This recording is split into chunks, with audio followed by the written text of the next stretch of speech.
Neli in Bor vstajata zgodaj, skoraj vsak dan imata namreč preduro, na kateri se pripravljata na šolska tekmovanja. Za dodatni pouk sem se odločil predvsem zato, ker me to veseli, da dobim novo znanje. Zabavno se mi je tudi družiti s tistimi, ki imajo enake interese. Tudi v šoli nimata težav, pri učenju pa si Bor pomaga s pisanjem listkov za plonkanje. Na eni strani imam naslov teme, na eni strani plonkce, na drugi strani si pa zapišem definicije, pravila, ki si jih moram zapomniti.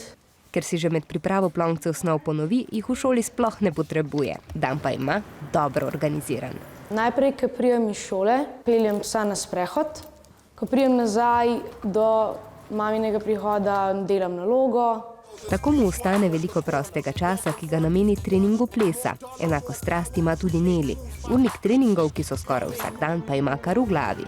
Ko se vrnem zvečer domov, pa naredim še nalogo ali pa se učim. Mislim pa, da če hočeš vse narediti, moraš narediti tako, da ne odlašaš na preveč. Tako imate dovolj časa tudi za prijatelje, a zgodi se, da je kdaj vseeno vsega preveč. Včasih, ko imam podaljšan trening, mi recimo zmanjka časa za nalogo, ampak jo potem naredim ali zjutraj ali pa pač to sporočim učitelju. Kadar pa se slučajno naredi greča, je pa najbolje, da pretehtaš, kaj moraš narediti zdaj in kaj je nujno, kaj pa lahko prestaviš na mogoče naslednjič.